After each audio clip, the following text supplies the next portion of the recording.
우리가 지금 예배 드려지는 것들이 결국 이것이 하나님 앞에 올라가는데 이게 우리가 볼 때는 육의 눈으로는 아무것도 안 보이는 것 같아도 영의 세계에서는 어떤 현상이 있다는 거죠. 지난주에 말씀한 것처럼 시각적, 후각적, 청각적, 촉각적 이런 우리의 어떤 영적 감각을 통해서 그게 영의 세계에서도 실상이 있다라는 거예요. 그렇기 때문에 우리가 눈에 보이지 않는다 그래서 우리가 아무렇게나 하는 것이 아니라 하나님이 기뻐 받으시는 예배가 드려지면 그게 영의 세계에서는 어떤 현상을 나타내고 그것이 하나님 앞에 보호자에 이르게 되고 그게 결국은 하나님이 받으시는 예배가 된다면 그게 곧 우리에게 축복이 된다는 걸 잊지 말아야 될 줄 믿습니다.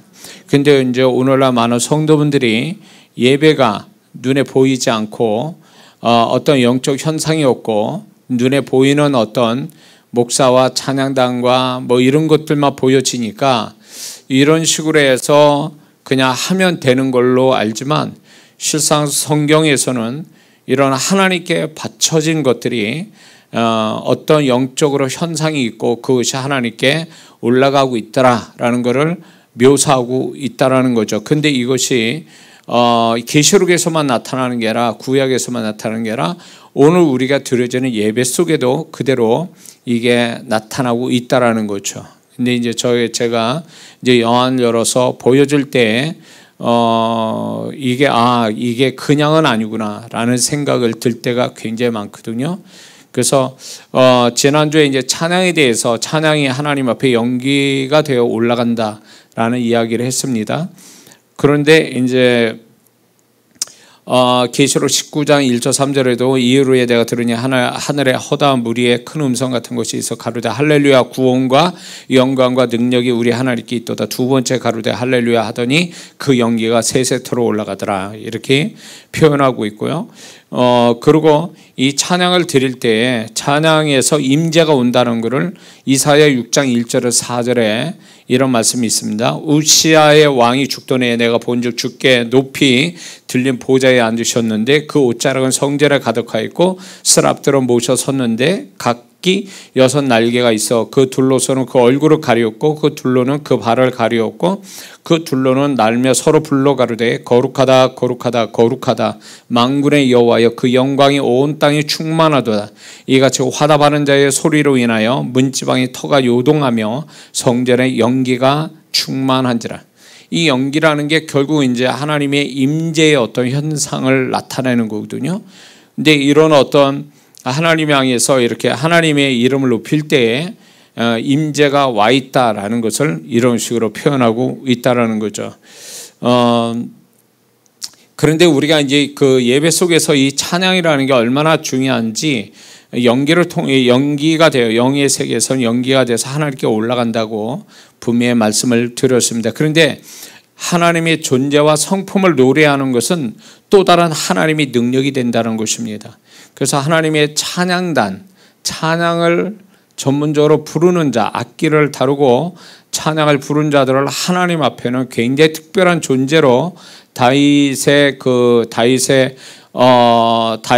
인물들을 이렇게 보면 거기에 찬양단 이름까지 찬양단 인도하는 자까지도 다 이름이 기록되어서 나타나고 있거든요.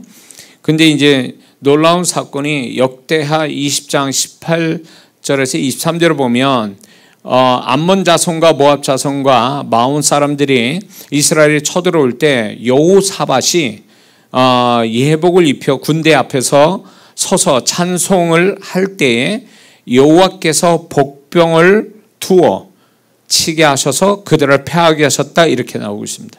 여호와께서 친히 복병을 두게 하셨다. 그런데 여러 가지 해석이 있지만 그 복병이 또 하나님의 군대 천사를 또 해석을 그렇기도 합니다. 그러므로 이 찬양을 할 때에 이제 그런 어떤 적이 되는 암몬 자손, 모압 자손이나 마온 사람들을 하나님이 친히 그들을 쳐내시는, 그래서 그들이 패하게 만드는 이 결정적 역할이 찬양단이었다라는 것입니다.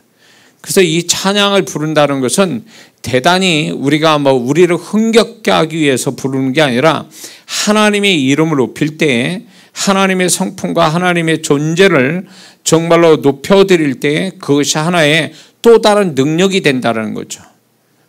또 다른 능력. 그래서 하나님 앞에 이런 어떤 찬양을 드린다는 것은 예배 속에서 중요한 역할을 하는 것입니다. 그게 찬양을 잘 부르든 못 부르든 그건 중요치 않아요.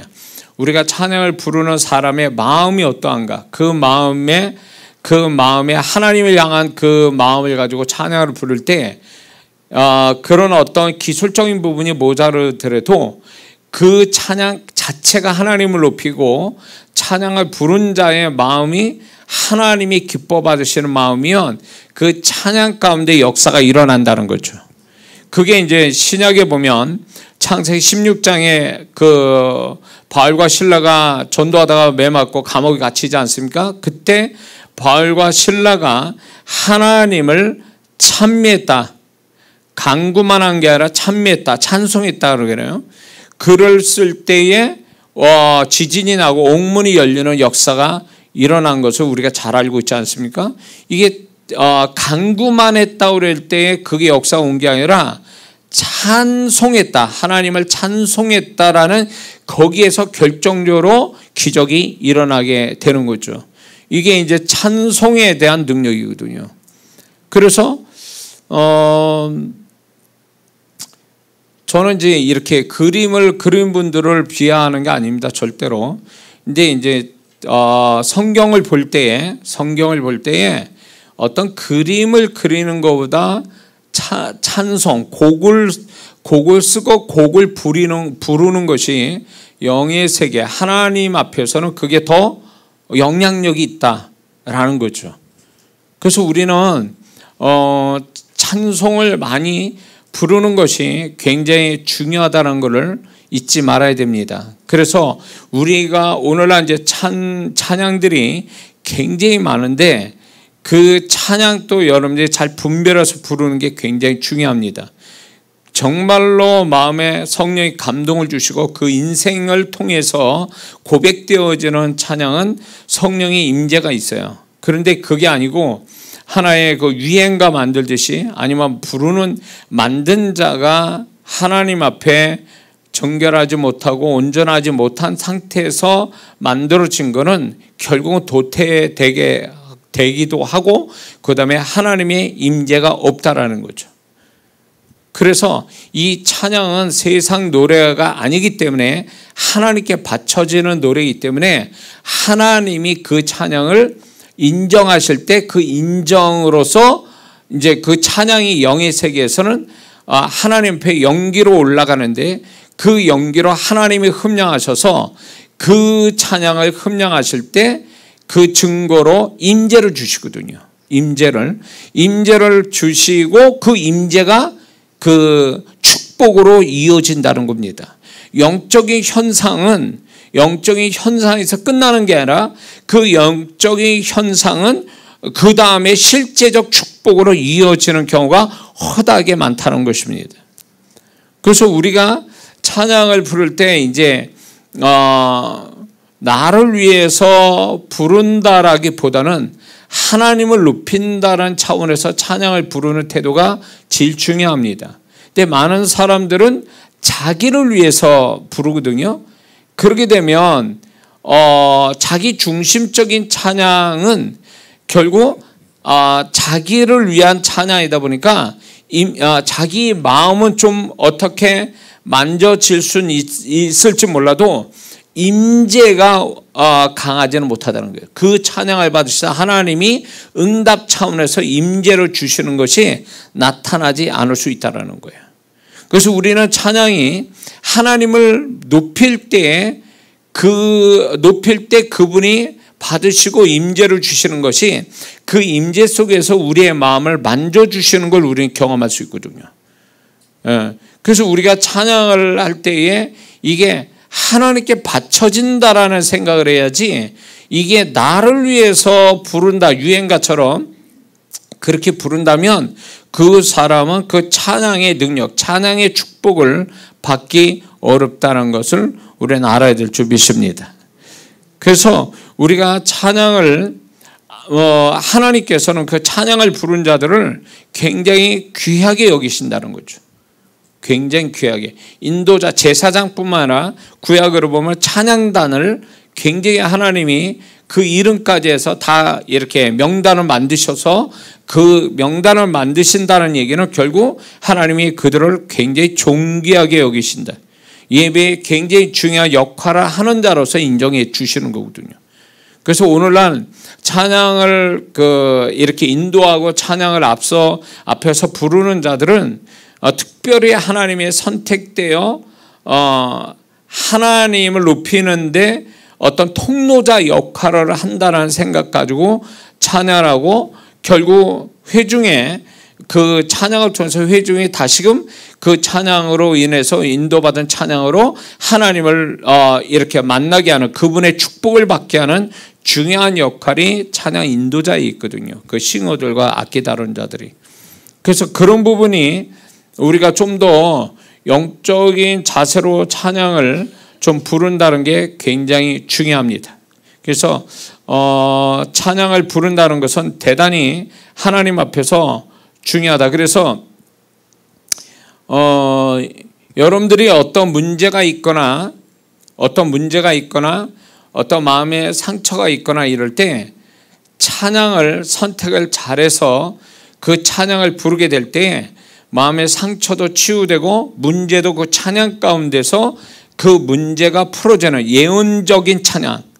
그래서 그 사람이 찬양을 잘 골라서 찬양을 믿음으로 마음을 다해서 하나님께 불러줄 때에 그 찬양은 소리가 아니라 그 가사가 결국 그 사람한테 예언적인 사건을 일으키는 하나의 통로 역할하는 찬양이 된다는 겁니다.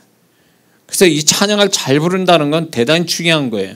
이게 발성이 좋고 뭐 음악적 기술을 얘기하는 게 아니에요.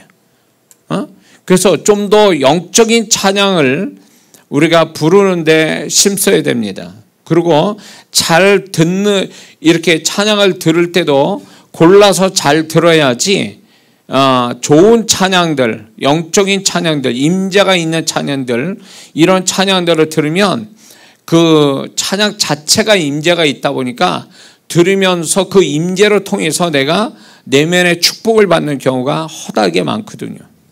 예. 그래서 진정한 이 찬양의 어떤 축복을 받는 것은 결국 그 사람의 혼의 축복이 아니에요. 영의 축복이거든요. 그 사람의 영의 축복이 올 때에 그 영의 축복이 혼의 축복을 가져오는 거거든요. 찬양은 영적인 거지 혼적인 게 아니란 말이에요. 하나님을 생각하고 불러지는 그것이 혼적인 게 아니에요. 영적인 것 때문에 그 영의 축복은 결국 혼의 축복으로 오는 거거든요. 그래서 내가 이 찬양을 통해서 내가 뭔가 깨달아졌어. 하나님께 더 가까이 가게 됐어.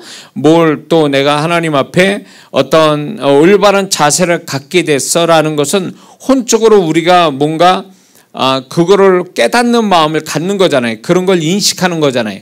근데 그 혼적으로 인식하기 이전에 벌써 영이 찬양을 통해서 그 영이 축복을 받은 것이 혼에서 우리가 알아지는 거예요.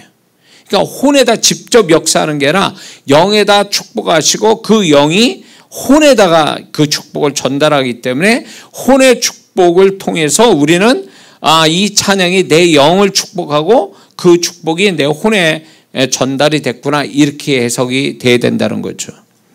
이해가 되셨죠? 그래서 모든 하나님의 역사가 강단에서 시작되거든요. 이렇게 강단에 서 있는 목사로부터 이 강단에서부터 이렇게 하늘이 열리면서 축복이 이제 강단에부터 흘러가서 이제 밑으로 내려가거든요. 근데 이제 그렇게 하기 전에 인도자가 이제 예배 인도자도 그렇지만 찬양단이 찬양 인도할 때 제가 간증했지만은 하늘로부터 임재가 찬양 인도자부터 임해요. 저는 그거를 제가 확실히 봤기 때문에 말할 수 있어요. 인도자부터 임하고 그 다음에 찬양 싱어부터 악기 다루는 사람부터 흘러갑니다. 그리고 그 임재가 결국 강단 밑으로 이렇게 성도들에게 흘러가는 것을 제가 봤기 때문에 그래서 이 앞에서 예배를 인도하거나 찬양을 하는 사람들이 통로자가 돼야 돼요. 하나님으로부터의 어떤 이렇게 임재가 와서 흘려 보내주는 통로 역할을 해야 된다는 거죠. 근데 이게 안 돼 있잖아요. 준비가 안 돼 있으면 임재도 안 와요. 임재도 찬양자한테 임재가 안 온다는 건 밑으로 그 임재가 흘러가지를 않으니까 자연히 축복이 없는 거죠. 그리고 진정한 찬양이 이렇게 찬양을 통해서 하나님이 영광 받으시고 임재가 오면 제가 이제 예배를 그 다음에 인도하잖아요. 설교를 하고 그러면 벌써 이게 표가 나요. 그 임재로 인해서 제가 훨씬 더 수월하게 예배를 인도하고 설교하기가 쉬워진다는 거죠. 임재 속에서. 그 정도로 찬양은 굉장히 중요한 역할을 합니다.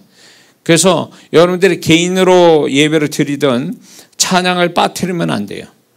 많이 한다는 것보다도 하나님이 정말 기뻐 받을 수 있는 내 마음의 고백, 내 신앙 고백 같은 찬양을 부르면 그 찬양 하나로도 충분합니다.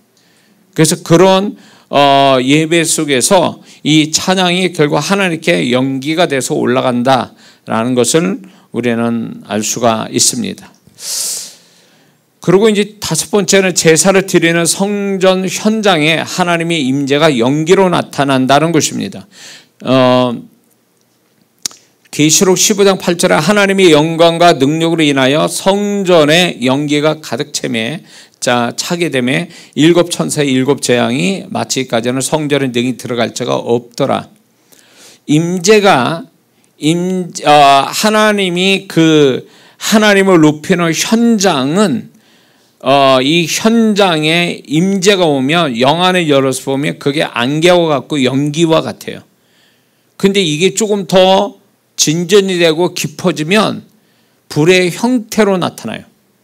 처음에는 안개 같고 연기 같다가 그게 좀 더 강해지면 불의 형태로 나타난다는 거죠. 그래서 그걸 보면서 제가 이제 임재가 이제 오기 시작하는구나, 임재가 강해지고 있구나, 저는 그걸 통해서 알게 되거든요. 그래서 어떤 하나님께 예배드리는 현장은 대단히 중요합니다. 예배드리는 현장이. 그래서 하나님이 예배를 드리는 현장을 인도하세요. 어디서 예배 드려야 할지. 그래서 교회의 이 터도 목이 좋거나 뭐 그런다 그래서 그 교회가 터가 되는 게 아니에요. 하나님이 정해놓은 터가 있어요. 그 터를 찾아가는 거예요. 그러면 하나님이 정해놓은 터를 그 터에 가서 교회를 만들고 예배를 드릴 때 거기에 역사가 일어나는 거거든요. 그런데 그게 아니라 예배의 처소를 하나님이 인도받지 않고 엉뚱한 데다가 잡으면 이게 굉장히 문제가 심각해진다는 거예요. 그 터에 땅에 이력이 있을 거잖아요. 맨 땅이 아니고 그 땅에 어떤 그 전부터 있었던 그 전에 사용했던 사람들의 땅에 이력이 있거든요. 그 이력이 잘못되어 있으면 거기서 하나님의 어떤 터를 만들어서 예배드릴 때 이게 방해가 됩니다. 방해가 돼서 충분한 하나님의 어떤 받으시는 거나 성령의 임재가 오지 못하고 오히려 악한 영이 역사하는 현장이 되는 경우가 허다하게 많습니다.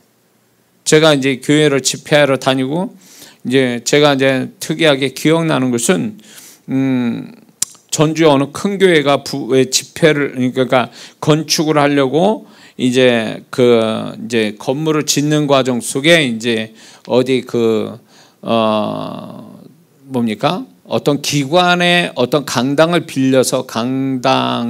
빌려서 이제 잠시 예배를 드리게 됐는데 거기서 한 200명 출석 성도 200명 되는 성도분과 함께 집회를 하게 됐어요. 그런데 그 강당이 뭐냐면 세상 사람들이 와서 왁작지껄하게 놀고 먹고 마시고 싸우고 그런 강당이에요. 강당. 그런 데서 예배를 잠시 동안 드리는데 그때 제가 집회를 하게 됐거든요.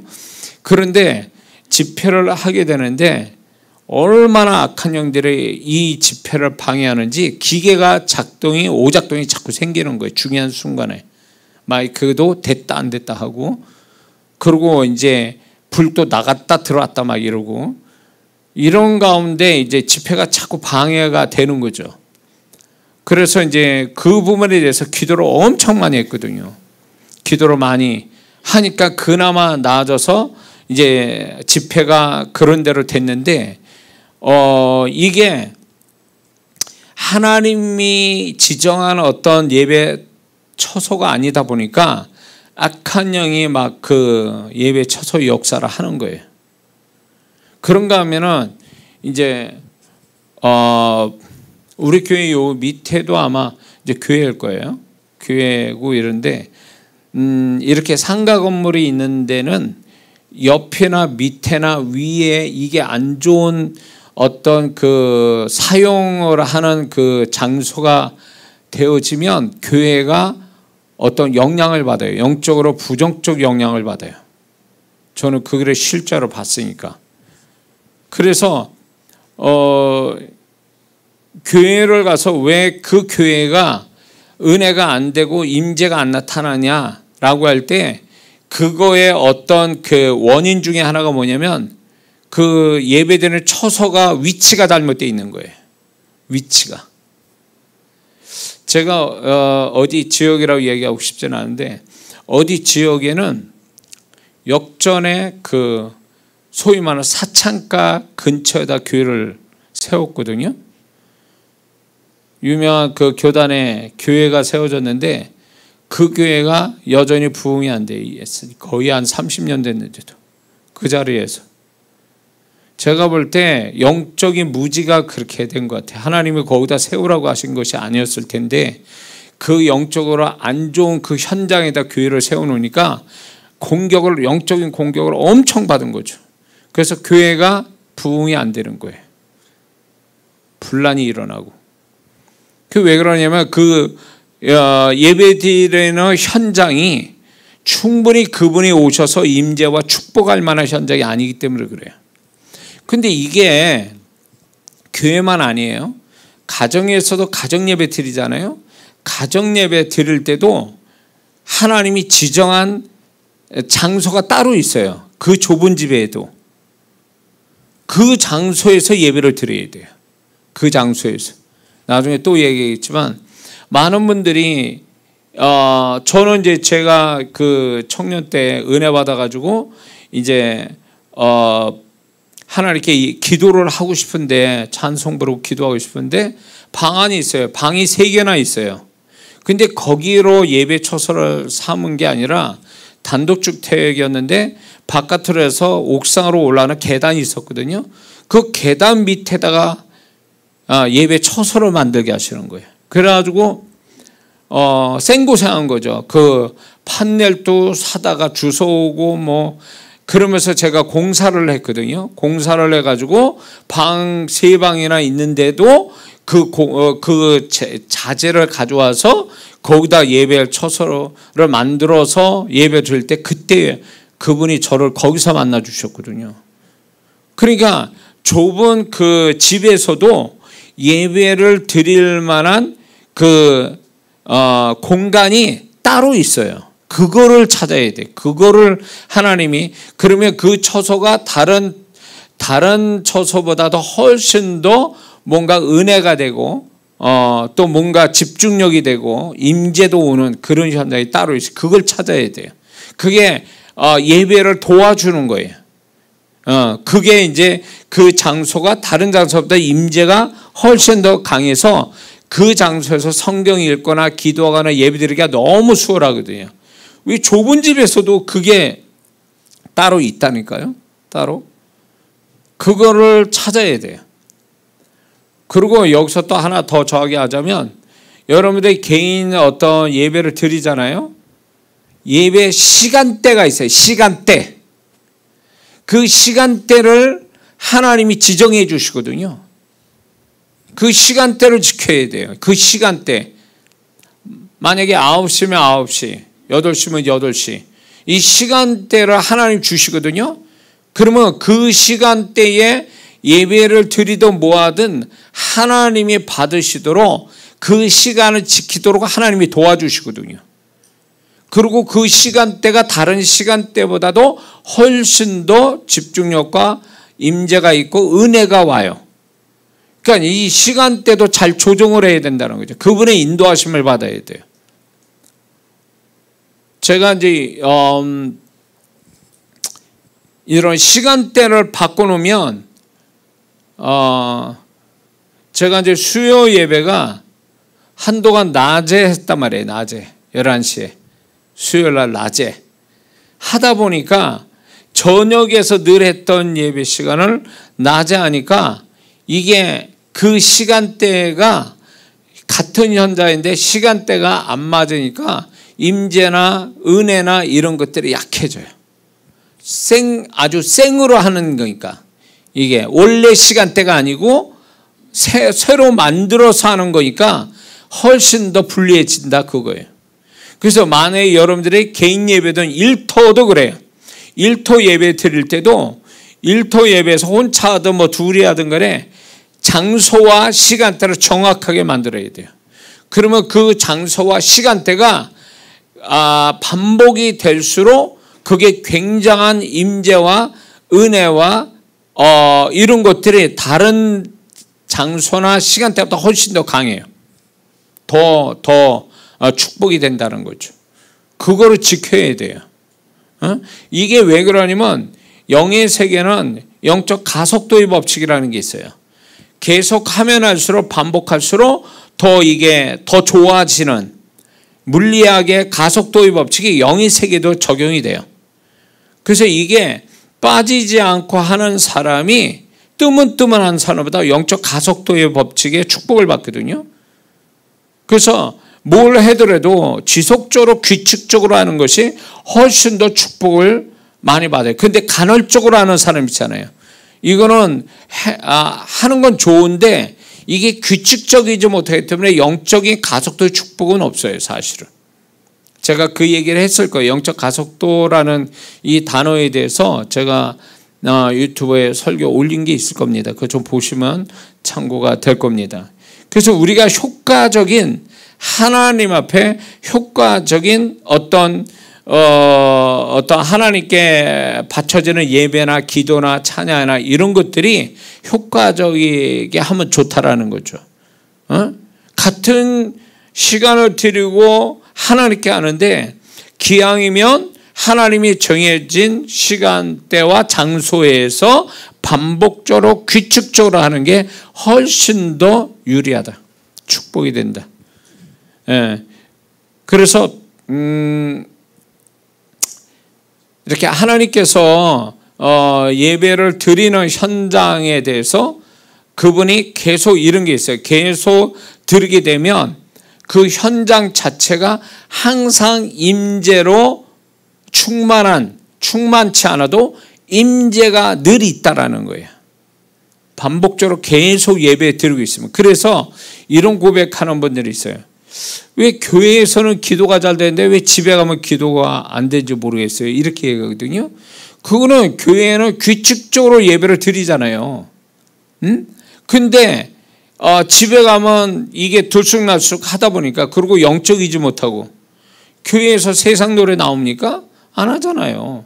그러니까 임재가 충분히 머물도록 그 현장을 보존하고 있기 때문에 그래서 교회에서 기도하는 게 훨씬 더 집에서 하는 것보다 나은 이유가 여기 있어요. 집에는 소리들이 있잖아요. 뭐 TV 소리도 있고 뭐 세상 말들도 막 이렇게 많이 나오고 막 이러다 보니까 그런 것들이 사실 하나님께 드려지는 그 모든 것에 대한 100% 그분의 임재나 영적인 축복이 오기가 쉽지 않다라는 거죠. 그럼에도 불구하고 하나님은 그렇게 하나님을 일터나 가정에서 예배를 드리는 걸 굉장히 기뻐하신다는 거예요. 그러기 때문에 제가 그런 분들이 그런 것을 할 때에 특히 저의 영안을 넣어서 그분들이 어떻게 예배 드리는지까지 다 보여주실 때가 많거든요. 그러니까 결국은 그분은 나한테 그분이 음성으로 얘기하셔도 되는데 그 현장을 눈으로 목격하게 하신다는 게 뭘 의미할까요? 이거는 그분이 그 현장을 귀로만 들은 게 아니라 그 그 현장에서 예배드리는 그 성도의 소리만 들으신 게 아니라 눈으로도 같이 목격하셨다라는 것은 그만큼 그거를 굉장히 귀히 여겼다라는 뜻이 돼요. 귀히 여겼다. 그러니까 여러분들이 나는 별거 아닌데, 그렇지 않습니다. 여러분이 별거 아니어도 주님은 별게 아닌 게 아니라 굉장히 귀하게 여긴다는 거예요. 그러니까 혼자라도 예배를 드릴 때 예배가 이런 거죠. 기도, 찬송, 말씀, 하나 더 붙이자면 헌금, 이렇게 하는 거예요. 이 네 가지 요소가 이제 예배의 어떤 중요한 요소 아닙니까? 그러니까 이거를 여러분들이 이거를 간단하게 하면은 뭐 10분, 15분 길면 이룰 수 있어요. 이렇게 하는 게 대단히 중요하다는 거죠. 이렇게 하는 게. 그래서 저는 이제 시간 정해놓고 기도하는 분들 있죠. 그런데 기도만 하지 마시고 예배의 형태를 갖추라는 거죠. 응? 예배의 형태. 그래서 하나님, 지금부터 제가 이 시간을 주님 앞에 드립니다 라고 해놓고 찬송 한 장 부르고, 그 다음에 말씀 한번 보고, 그 다음에 이제 내가 뭐 헌금을 하나님께 드린다고 그럴 때 헌금을 내가 하나님께 이렇게 드립니다. 헌금 드리고, 그리고 이제 기도할 거를 이렇게 하게 되면 예배 형태가 되는 거거든요. 이게 전적으로 만약에 1시간을 전에나 1시간을 기도했다, 이렇게 1시간을 기도했는데 이거를 예배 형태로 해서 이거를 1시간을 드리는 것이 오로지 기도만 하는 1시간보다 훨씬 더 유익돼요. 영적으로 훨씬 더 축복이 됩니다. 예배의 형태를 갖고 하는 게. 이해가 되십니까? 그래서 주님이 저를 통해서 많은 영혼들을 사역할 때에 가정예배 드리세요. 드리다가 안 드리는 사람한테 꼭 그 얘기하세요. 그리고 문제가 있는 성도한테는 가정예배 드리세요. 일터에 문제가 있는 분은 일터에서 어떤 식이든 예배를 드리세요. 이런 얘기를 하거든요. 그게 엄청난, 그게 별거 아닌 게 아니라 하나님 앞에 엄청 중요한 문제거든요. 저도 이제 그 옛날에 그 직장 선교에 한 3년을 했을 때 그 금융기관 은행의 그 지점장실에서 이제 예배를 이렇게 아침마다 이제 한 달에 한 번인가 같은 예배를 드렸단 말이에요. 근데 그 예배를 주관했던 분이 결국은 그 예배를 드리는 것으로 인해서 그분이 승진해서 다시 원래 자기 거주하는 대로 이동하는 축복을 받았거든요. 그분이 인천에서 평택까지 오는데 이런 발령이 없다는 거예요. 인천에 잘 다녔던 은행원을 이분이 밑배운 것도 아닌데 평택까지 발령이 난 거예요. 그러니까 매일 인천에서 평택까지 왔다 갔다. 불평이 있을 수도 있잖아요. 잘못한 것도 아닌데. 근데 이분이 와서 뭘 했냐면 예배를 드리기 시작한 거예요. 근데 거기에 그 은행에 저희 교회 청년이 있었던 거예요. 여자 청년. 그 청년이 이제 목사님, 내가 이제 그 얘기를 늘 하거든요. 3군데 예배 처소가 있어야 된다. 그러니까 이 친구가 예배를 드려줬으면 좋겠다고. 그런데 그 일을 도와준 분이 바로 이제 인천에서 온 분이에요. 그분 때문에 이제 그 위에 금융감독원도 있었고 그 다른 은행에 있는 사람들도 모아서 이제 예배를 드리기 시작한 거죠. 그러고 이제 활성화되었거든요. 그런데 하나님이 그때도 제가 이제 그분을 축복하셨어요. 축복 기도했는데 이분이 승진해서 다시 인천으로 돌아갔어요. 1년인가 2년 동안 그렇게 여기서 평택에서 이 모임을 잘 만들어 놓으시고, 그러니까 우연이라는 게 없고, 그리고 어디 있어도 하나님 기뻐하시는 일을 하려고 하니까 하나님이 그런 어떤 가장 중요한 예배를 드리는 것을 기뻐하시니까 그걸로 인해서 이분이 축복받았단 말이에요. 그러니까 저는 이런저런 거를 제가 이제 목격하면서 우리가 예배에 교회 예배, 교회에서 드리는 예배, 가정에서 드리는 예배, 일터에서 예배 드리는 이 세 개의 가장 오래 시간 머물고 있는 현장에서 이 예배를 드리는 것은 하나님이 그 현장을 접수해서 소위 말하면 그분이 내가 가지고 있는 그 가정이나 어떤 일터를 접수하셔서 그분이 다스려 가게 해달라고 하는 하나의 신앙 고백이거든요. 예배 드린다는 그 자체가 그분에게 주권을 드리는 거예요. 나의 모든 시간들에는 이 현장을 다스려 주시고 주님의 뜻대로 이끌어 달라고 하는 신앙 고백이 되는 거예요. 예배 자체가. 그래서 예배를 드리게 되면 그 현장에 하늘이 열려요. 가정이든 일터든 그 현장에 하늘이 열린다는 것은 하나님이 그 현장을 다스려 가신다라는 것을 의미하는 거거든요. 누구 때문에? 예배드리는 이 사람 때문에 다스려 가시는 거예요. 그래서 여러분들이 간단하게 예배드리는 10분 예배를 우습게 여기면 안 돼요. 그 자체가 하나님 배신한 고백이고 그분이 이 현장을 다스리시는 통로 역할을 하는 거기 때문에 예배 자체가 그렇기 때문에 이거를 저는 여러분들이 했으면 좋겠다라는 게 제 확신입니다. 그래서 누가 뭐래기 전에 여러분들이 정말로 가정과 일터가 더욱 축복되기 위해서는 다른 게 아니에요. 예배만 기도만 드린 분들이 있거든요. 아니요. 기도도 좋지만 기도가 예배의 하나의 한 요소잖아요. 하나잖아요. 근데 예배 형태를 드리라는 거예요. 예배 형태로서 그 시간을 드리라는 거예요. 오로지 기도만 하고 끝내는 게 아니라 그러면 주님께서 반드시 그 부분에 하나님께서 이제 제가 지금 얘기한 이 그분의 다스리심이 나타나기 시작한다는 거죠. 할렐루야.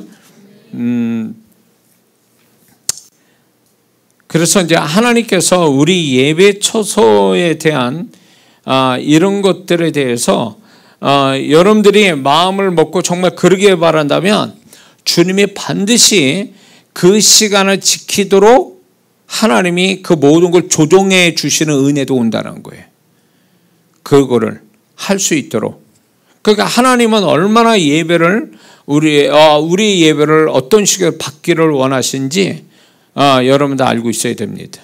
그러니까 우리가 교회에서 예배 드리는 걸로 나는 다 했다 생각하면 안 됩니다. 시간을 가장 많이 쓰는 곳, 그리고 내가 가장 많이 축복받아야 될 곳, 그거는 가정과 일터거든요.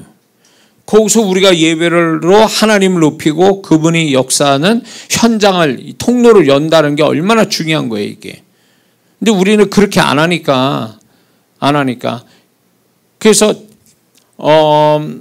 교회 와서 기도를 하시거든요. 그 문제 가지고, 가정의 문제, 일터 가지고, 이제 교회 와서 기도하시는데, 그거보다는 그 현장에서 하는 게 가장 효과적이에요. 현장. 문제가 있는 현장에서 하나님이 역사하도록 예배를 드리는 것이 그게 이기는 거예요. 그 문제를, 그 현장을 축복되게 하는 하나의 무기를 갖는 것 같다라는 거죠. 그래서 여러분들이 할 수만 있다면 그렇게 하는 게 여러분들의 그 하나님의 축복을 쉽게 오게 하는 어떤 방법은 결국 현장에서 예배 드리는 것이다. 현장에서 가장 시간을 많이 쓰고 그래서 이런 게 있습니다. 여러분들이 가장 그 어떤 중요한 일을 앞두고 있을 때, 중요한 문제를 앞두고 있을 때 예배를 드린다는 건 대단히 잘하는 일이에요. 중요한 일을 앞두고 하나님 앞에 예배 드린다. 이게 굉장히 중요한 일이라는 거죠. 근데 많은 사람들이 뒤에 가서 다 끝난 다음에 뭐 잘 되면 하나님께 감사하고 뭐 이런 식으로 하는데 그렇게 할 게 아니라 그게 시작되기 전에 예배를 통해서 이 문제가 하나님 앞에 맡겨지는 예배를 드릴 때에 그게 더 하나님의 손길을 더 분명하게 볼 수 있는 하나의 계기가 된다는 거죠. 응? 근데 우리는 직전에 하질 않아요. 직전에 하지 않고 이제 뒤에 가서 다 끝난 다음에 한단 말이에요. 응? 그래서 그런 의미에서 보면 교회에서 드려지는 수요일, 목요일, 주일 이런 이 모든 것들이 결국은 앞의 일을 위해서 하나님이 어떤 면에서 보면 예배는 결국 앞의 일을 위해서 방어해 주시거나 또 축복해 주시기 위해서 예배를 앞에서 드리게 하시는 거거든요. 물론 뒤에 가서 드리는 예배도 있어요. 모든 어떤 역사를 악한 다윗처럼 그 군사력 조사하는 불신앙에 있어서 3일 그 전염병 때문에 애매한 이스라엘 백성이 7만 명이 죽어나가지 않습니까? 그럴 때 다윗이 하나님께 제사를 드리면서 재앙이 멈췄다 그러거든요. 그러니까 뒤에 가서 그 모든 것을 마무리 지을 수 있는 예배도 있지만 내가 먼저 그 일이 시작하기 전에 내가 먼저 예배를 드린다는 것은 앞의 일에 대하여 올 것은 오게 하고 피할 것은 피해가게 만드는 은혜의 어떤 수단이 예배가 된다는 거예요. 그래서 여러분들 수요예배, 목요일, 주일 이것은요 앞의 일을 위해서 하나님이 미리 영광을 받으시게 하는 거예요. 그렇게 될 때 여러분들이 이제 미리 드렸기 때문에 여러분들은 그냥 미리 하나님께 뭐가 일어나기 전에 내가 미리 드린다 이렇게는 하지는 않잖아요. 그런 게 분명히 있긴 있어요. 그러나 그렇지 않는 거라도 내가 정기적으로 공예배를 이렇게 드리는 것은 결국은 따지고 보면 그 앞의 일을 위해서 준비됨이에요. 그 앞의 일을 위해서 내가 지금 하나님이 이거를 인해서 만날 건 만나게 하고 피할 건 피하게 가게 하는 그 일을 먼저 예배를 통해서 하게 하시는 거죠. 응? 그래서 예배가 대단히 중요한 거예요. 그래서 여러분들 각각의 이거를 생각해 보세요. 어쩌다가 어떻게 해서 문제가 발생이 됐습니다. 어려움이 생겼어요. 그러면 여러분들이 뒤돌아볼 때 뭘 하나를 체크해야 되냐면 내가 예배를 그 문제가 생기기 이전에 내가 과연 예배를 드렸느냐가 이게 중요해요. 예배를 드려야 될 때 예배를 드렸냐. 예배를 드려야 되는데 예배를 안 드렸다면 이 안 드린 예배 때문에 피해갈 거는 만나고 만나질 건 피해가는 이런 불상사가 생길 수도 있다라는 거예요. 응? 이해가 되세요? 그래서 여러분들이 나는 피해가는데 만나지고 만날 거는 또 피해가는 이런 문제가 딱 발생되면 이게 왜 생겼는가 체크를 하는 것 중에 하나가 뒤돌아보면서 내가 최근에 예배를 드려야 될 때를 예배를 안 드렸느냐, 공예배, 교회에서 드리는 공예배를 제대로 안 드렸느냐, 아니면 내가 늘상 가정이나 일터에서 늘상 그 시간을 정해놓고 예배를 드렸는데 그 예배를 드렸냐 안 드렸냐 보면 거기서 구멍이 생길 수가 있다는 거죠. 해야 되는데 안 했다. 응? 예배를 드려야 되는데 안 드렸다. 그것 때문에 구멍이 열린 거지. 그것 때문에 피해갈 건 만나고 만나야 될 건 피해가는 일이 생긴 거라는 거예요. 그 정도로 예배가 그만큼 중요하다는 거죠. 응? 그래서 여러분들이 예배 드리는 것들에 대해서 좋아해야 돼. 예배 드리는 거를. 왜냐하면 그 예배 드림이 짤막하게 드려도 그분의 은혜는 굉장히 크거든요. 그 짤막하게 드린 예배 속에서도 그분이 우리를 사랑해서 축복하기 원하셔서 그거에 대한 보상을 크게 주시는 분이거든요. 천국에 가면 우리나라 그러니까 지금 이 물질 세계로 비유로 들면 24시간 예배 드리는 처소가 천국이잖아요. 천국은 계속 예배 드린다잖아요. 하나님 앞에. 그 천국은 하나님께 24시간 드려지는 예배 처소가 되는 건데, 그거는 뭘 얘기해요? 그만큼 하나님 앞에 빈틈없이 끊임없이 하나님을 높이는 예배 드리는 현장이 천국이라면, 그 모형이 바로 오늘 우리가 정해놓고 드리는 예배가 있잖아요. 교회에서 드리는 공적인 예배, 개인적으로 드려지는 예배, 가정이나 일터에서. 그게 일주일에 한 번 드리든 하루에 한 번씩 드리든 상관없어요. 근데 이거를 내가 신앙이 좋아져서 그 간격을 좁히면 더 좋아요. 그러나 간격을 좁히지 않더라도 규칙적으로 한다는 게 대단히 중요하다는 거죠. 왜냐하면 규칙적으로 할 때에 하나님이 그 드려지는, 내가 하나님께 드려지는 것을, 이거를 굉장히 영향력 있게 생각하셔서 내 삶을 거기에 맞춰서 세팅을 하시는 경우가 있다라는 거예요. 예배를 잘 드렸기 때문에 벌어질 일을 안 벌어지게 하고, 예배를 잘 드렸기 때문에 만나져야 될 게 만나지게 하고, 이게 예배 때문에 예배를 기준 삼아 세팅하는 거예요. 근데 아까도 얘기했지만 이게 일어나서는 안 돼. 이 사람의 앞의 일을 우리는 다 모르잖아요. 근데 하나님은 아신다고. 근데 그 앞의 일에 만나지 말아야 될 거를 예배를 통해서 막아주시려고 하는데, 이 사람이 여러 가지 변명과 핑계와 이유를 가지고 안 드렸어.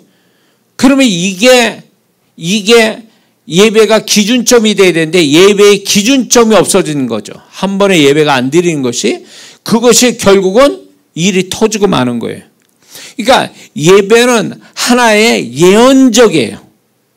예언적이에요. 앞의 일에 대한 예언을 우리도 모르게 앞의 일에 대해서 우리 자신을 위한 긍정적 예언을 해주는 게 바로 예배라는 거죠. 하나님이 아브라함에게도 제사를 드린 다음에 약속을 주시잖아요.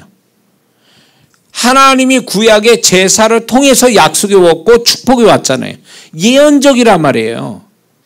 예배라는 자체가.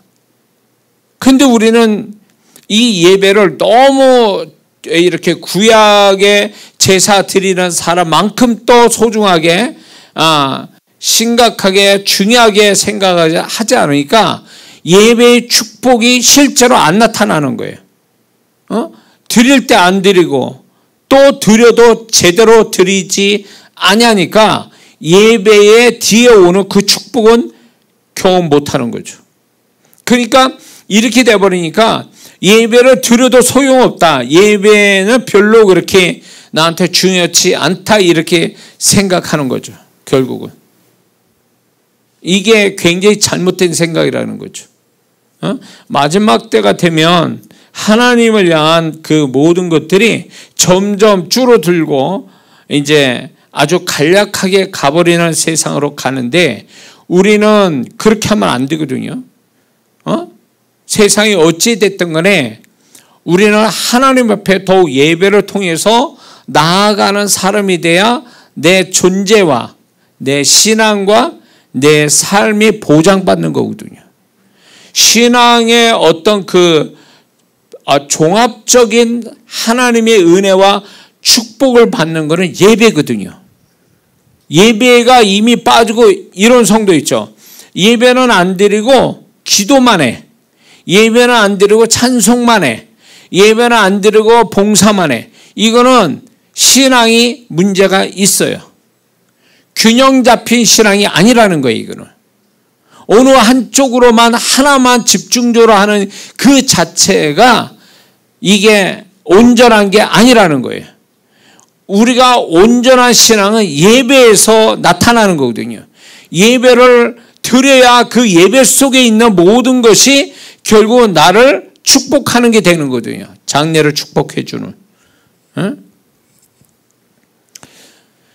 자, 그래서 우리가 이 예배가 예언적이면서 예배가 결국 우리의 축복의 문을 열어가는 중요한 역할을 하는 것이기 때문에 근데 사단은 어떤 식이든 예배를 드리지 못하게 하죠.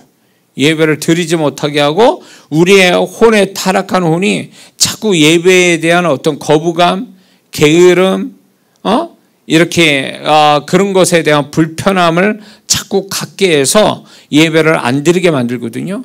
그거는 결국 육신의 타락한 죄성과 사단에게 속았다가 봐야 되는 거예요. 천국은 영원토록 하나님을 경배하는 곳이면 우리가 그런 존재가 돼서 천국에서 사는 건데, 우리가 지금 그렇게 그걸 연습하고 사는 게 우리가 지금 교회 생활이잖아요. 근데 이 자체를 싫어한다는 거는, 이거는 내가 볼 때 영적인 식욕이 떨어지고 의욕이 떨어지고, 뭔가 이 사람은 뭔가 잘못된 것들이 그 마음속에 있기 때문에 하나님께 예배로 나아가는 것을 원치 않는 거죠. 이거는 결국 우리의 신앙의 기본이면서 핵심이 예배를 안 드린다는 건 하나님의 결정적 축복을 놓치고 가는 거와 똑같다는 얘기입니다. 예배 안 드리며 축복받는 사람이 예배 드리면서 축복받는 사람하고 비교해 보면 다를걸요? 네? 자, 그래서 우리는 예배 드리기 기뻐하는데, 예배 속에는 어떤 신이든 영적인 어떤 현상들이 예배 속에서 분명히 나타납니다. 우리가 못 본다 해서 그게 없다고 생각하면 안 돼요. 실제로 우리의 예배 속에는 사람만 있는 게 아니고 영의 세계를 열어서 보면 육적인 세계와 영적인 세계는 같이 공존하거든요. 그러니까 우리가 지금 이렇게 보여지는 건 육적인 거고, 영의 세계는 따로 있단 말이에요. 그 동시에 같이 있단 말이에요. 그러면 영의 세계에서는 실제로 뭐 천사가 와서 예배를 수종하고, 성령께서 여러 형태로서 임재하고 계시고, 그런가 하면 또 이게 충분히 방어가 안 돼서 악한 영이 어떤 형태로 와서 또 역사하기도 하고, 이런 어떤 그 현상이 빛으로 오기도 하고, 불로서 오기도 하고, 연기처럼 나타나기도 하고, 어떤 향기 같은 거를 시각, 청각, 촉각, 청각, 시각, 촉각, 이런 것들로 후각적인 것을 다 이게 우리가 통해서 영의 세계가 지금 어떻게 돌아가고 그런 것들을 충분히 우리는 경험할 수 있는 사람이거든요. 그러니까 예배가 대단히 영적이잖아요. 근데 우리 자꾸 육적으로 인식을 하다 보니까 예배가 가벼워진 거예요. 예배의 중요성을 놓치고 하는 거예요. 근데 우리는 예배는 영의 세계가 같이 움직여서 영적으로 좀 민감한 사람들에게 그거를 타치시켜 주시거든요. 그걸 경험시켜 주시는 것이 예배 속에 있단 말이에요. 근데 많은 믿는 자들이 예배를 육적인 것과 영적인 것이 같이 공존돼서 경험돼야 될 예배가, 많은 사람들이 영적인 거는 배제한 채 그냥 사람들끼리 모여서 그냥 찬송 부르고 이렇게 하는 걸로 혼적인 그 상태에서 이것만 찬송 부르고 기도하고 말씀 듣고 이런 것만이 이제 다 한 거라고 생각하니까 예배가 아주 굉장히 영적인 거 빠지고 혼적인 상태로 많이 돌아가는 거죠.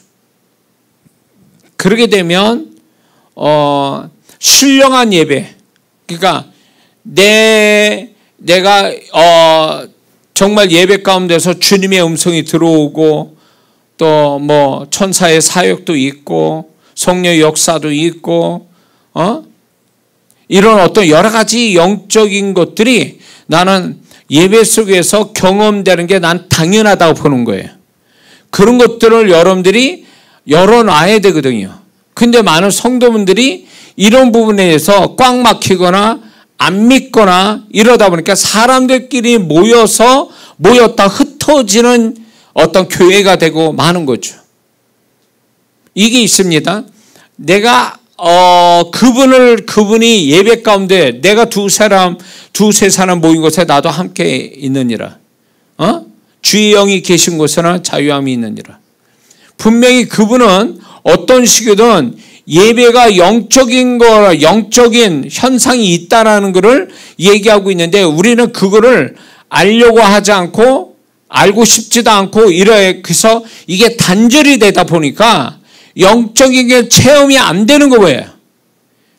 안 되니까 혼적인 것만 가지고 얘기를 하니까 이게 진정한 어떤 예배의 어떤 온전한 예배를 경험하는 게 아니라는 거죠. 많은 성도분들이 이런 곳에서 예를 들면 더 신령하게 깊은 얘기를 안 하더라도 어떤 예배를 통해서 내가 어느 찬송에 아니면 어떤 목사님 설교에 아니면 어떤 내가 기도하는 중에 주님의 음성이 들렸다. 주님이 나한테 이렇게 말씀하셨다. 예배 가운데서. 이런 것들이 과연 경험이 돼야 되는데 이렇게 말한 사람이 얼마나 될까요? 목사가 얘기해서 찬양 괜찮은데 나는 내가 원하는 거 하나님께 구했어. 땡. 그렇고 그분과의 어떤 소통하는 예배가 아니라 그냥 어떤 혼적인 상태에서만 예배 드린다면 이 사람은 예배를 반쪽만 드렸다 저는 보는 거죠. 그분은 우리 예배 가운데 계시고 그분이 여러 가지 영적 체험을 주시거든요. 감동을 주시거나 몸에 어떤 진동을 주시거나 아니면 깨닫는 마음 주시거나 아니면 그분의 선명한 음성을 듣게 하시거나 그분의 마음이 내 안에 들어와서 역사하거나 여러 형태로서 우리의 예배 속에 역사를 하고 있는 것들을 우리가 사모하고 열린 마음이 있어야 되는데 그런 거 없이 그냥 우리가 보여지고 들려지는 지금 육의 소리에서 들려지고 보는 것만 가지고 예배를 다 했다라고 하는 이거는 우리는 좀 고쳐야 되지 않냐 이렇게 생각이 드는 겁니다. 그러면 예배에서도 그분을 못 만나면 어디에서 만나야 되는 거예요? 만난다라는 게 그분의 음성으로도 만날 수 있고 감동으로도 만날 수 있고 깨닫는 마음 가지고 만날 수 있고 실제로 영적인 감각을 통해서 만나질 수도 있고 이런 것들인데 이런 것들이 전혀 경험이 안 된다면 저는 이건 문제가 있다. 주님과 소통하기 위한 예배가 돼야 되는데 주님과 소통이 아니고 이건 나는 일방적으로 내가 하고 끝내버리는 것이 된다면 이거는 일방적인 거지 그분을 소통하기 위한 예배는 아니더라 그 얘기죠. 그러니까 오늘날 성도분들이 주님과의 만남을 위한 예배가 아니라 주님과 상관없이 내가 하고자 하는 것에 그걸로 만족하는 예배가 되어버리니까 그분을 경험하지 못하는 거예요. 우리는 그분을 경험하기 위한 예배라는 수단이 있는 거거든요. 그분을 만나기 위한 기도라는 수단이 있는 거고 그분을 경험하기 위한 찬송이라는 게 있는 거거든요. 근데 그분의 존재를 경험하는 게 아니라 우리는 내가 뭘 했다라는 걸로 만족하고 가니까 이거는 진정한 예배가 아니더라는 거죠. 아니다. 그러니까 지금 저 홈페이지에 간증 올리는 분들이 그분들을 보세요. 그분들이 지금 예배나 지금 예배 속에 아니면 목요일 날 이 시간에 그 가운데 제가 이제 주일에 대언을 할 때 역사가 일어나는 거거든요. 그게 예배 가운데서 역사가 일어나는 거잖아요. 실제로 그분의 역사를 기적을 베풀어 주시잖아요. 이거에 대한 기대감이 우리에게 있어야 되는 거거든요. 그런데 그분에 대한 기대감이잖아요. 그분의 존재가 그분이 지금 우리 예배와 함께 하셔서 그분이 잘 받으시는 우리 동안 받으시는 예배에 대한 보상 내지는 축복을 주시기 위해서 역사한다라는 우리가 그 생각 가지고 예배를 드리는 거잖아요. 그거는 결국 그분과의 소통을 하는 거잖아요. 근데 그분과 소통이 아니고 그냥 나는 했다라는 걸로 끝나버리면 이거는 일종의 예배의 불신앙이거든요. 하나님을 인정하지 않는 불신앙. 나만이 했다라는 걸로 초점 삼는다면 이거는 예배의 불신앙이거든요. 구약에 제사 드리는 사람이 하나님이 이 광경을 보시고 이거를 받으신다는 확신이 없이 어떻게 제사를 드립니까? 그 모든 제사의 움직임, 모든 과정, 그 제물을 가지고 온 그 사람이나 유대인이나 그걸 집행하는 제사장이나 이 모든 사람이 한 가지 공통점이 뭡니까? 하나님을 만난다. 이걸 통해서 하나님의 나를 축복한다. 하나님이 말씀한다. 이게 분명한 이걸 가지고 제사 드리는 거잖아요. 그게 아니고 그냥 짐승 바치는 그 자체로 하나님을 얻고 그 행위 자체로 종교적 의식을 치르는 걸로 만족한다면 이거는 신앙이 아니죠. 구약의 제사가 아니에요, 이거는.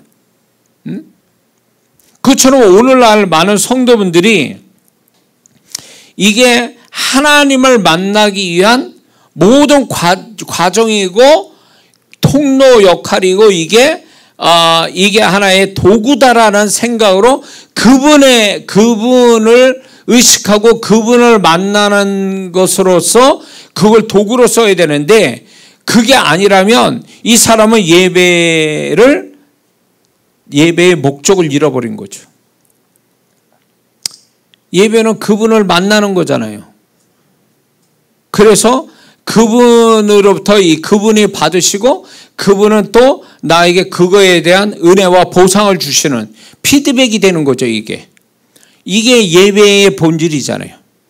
근데 이게 그런 게 아니라 그냥 드렸습니다 하고 그냥 내가 뭘 했다라는 걸로 딱 끝나버리고 그분과의 소통이 없다면 이거는 예배라고 볼 수가 없는 거예요. 일방적인 게 아니에요. 우리는 모든 게 일방적인 게 아니라 쌍방으로 이루어져야 된다는 거예요. 그분과 쌍방으로 이루어져야 돼요. 그래야 그분이 죽으신 분이 아니잖아요. 그분이 살아계셔서 내가 하고 있는 것들을 기쁘게 받으셔서 나에게 어떤 식으로 접속을 하신다. 음성이든 마음이든 어떤 감동이든 뭐든 하여튼 간에 뭘로 접속을 하고 있다라는 거에 대해서 그거에 대해서 우리는 그게 경험이 돼야 되는데 우리가 그게 경험이 안 된다면 우리는 예배가 나를 위한 예배 아니면 어떤 종교의식 이런 걸로 치우칠 확률은 높다라는 거죠. 하나님의 존재를 경험할 수 있는 어떤 응축된 어떤 종교 행위가 어떤 영적 행위가 바로 예배거든요. 예배의 그 순서들이 결국 그분을 경험할 수 있는 하나의 도구 역할하고 통로자 역할을 하는 건데 우리는 그분을 경험하지 못한다면 우리는 그건 진정한 예배라고 볼 수가 없는 거죠. 응?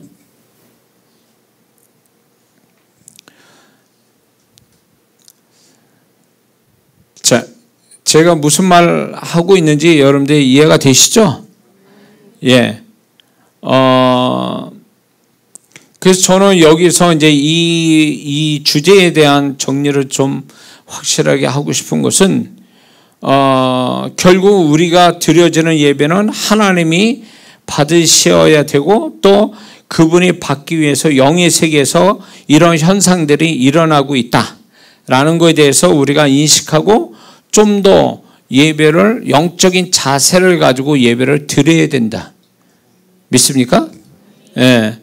그래서 영적인 감각을 좀 예민하게 개발시킬 필요가 있다는 거예요. 영적인 감각을. 육적인 감각이 아니라 영적인 감각을 개발시켜서 예배가 좀 더 새로운 차원의 예배가 되어야 돼요. 영적인 감각을 통해서 좀 더 하나님을 경험하고 영적인 그 예배 속에 일어나는 현상들을 우리가 경험하는 것, 이게 진정한 예배의 예배를 경험하는 거죠. 예배를 경험하는 거죠. 하나님을 경험하는 거죠. 예배에 하나님을 경험하고 영의 세계를 경험하는 거죠. 예배를 통해서. 그럴 때 우리는 이게 우리끼리만의 어떤 얘기가 아니라 이게 주님 어떤 영의 세계를 접속할 수 있는 그것이 예배구나. 그래서 예배를 좀 더 소중히 여길 때 하나님께서는 우리의 예배를 통해서 영광 받으시고 또 그것이 우리의 장래를 또 축복하시는 계기가 된다는 거죠. 예. 오늘날 우리가 예배를 너무 소홀히 하거나 예배에 대한 어떤 영적인 어떤 감각을 잃어버리고 또 예배가 하나님과 쌍방에 이루어지는 현장, 쌍방으로 이루어지는 어떤 행위가 예배인데 이런 것들이 경험돼야 되는 세대가 바로 지금이라는 거죠. 예. 이게 안 되기 때문에 자꾸 우리는 형식으로 돌아가는 거예요. 예배가 종교의식이 되고 형식이 되고 의무감으로 하는 예배가 돼버리니까 예배가 살아있는 예배가 아니라 죽은 예배를 드리는 거죠. 죽은 예배. 아무것도 하나님을 경험하지 못한 채 그냥 내가 뭘 했다라는 걸로 만족한다면 이건 죽은 예배를 드리는 거다. 하나님은 죽으신 분이 아니고 살아계셔서 우리를 상대하고 싶어 하신 분이거든요. 그게 예배 속에서 이루어진다는 거예요. 근데 우리는 예배 속에서 그게 경험이 안 되니까 자꾸 예배의 어떤 그 즐거움, 예배에 대한 어떤 사모함, 예배에 대한 어떤 그 기쁨, 이런 것들을 다 놓치고 가는 거거든요. 이런 것들을. 그래서 우리가 예배를 좀 더 영적인 차원에서 또 한 차원 높은 차원으로서의 예배를 경험하는 것, 의식을 치르는 게 아니라 예배를 좀 더 높은 차원 아니면 다른 차원에서의 예배를 영적 체험을 하고 하는 것, 그게 하나님과 이 예배 가운데 역사하는 것들을 경험하는 거. 예배 오늘 예배 드렸는데 그분이 나한테 이렇게 말씀하셔서 예배 드리는데 갑자기 마음이 뜨거웠어. 예배를 드리는데 내 기도에 그분이 어떻게 내 기도에 감동을 하고 내가 또 그거에 대해서 확신을 받았어. 이런 어떤 예배 속에서 그런 것들이 우리는 다양하게 경험이 되고 그 예배가 결국 영적 체험으로 끝나는 게 아니라 그게 나에게 나의 삶, 실제적인 나의 삶에 어떤 축복을 열어주는, 그래서 그거로 간증하는 이런 성도가 될 때 우리는 예배를 잘 드린 성도의 모습이라고 저는 믿습니다. 예배를 잘 드린다는 건 그분을 경험하고 그 예배가 결국은 나의 삶을 축복하는 거, 그래서 간증이 있게 하는 거, 이 예배가 정말로 성공적인 예배인데 우리 모두가 이런 예배를 드려야 될 줄 믿습니다. 기도합니다.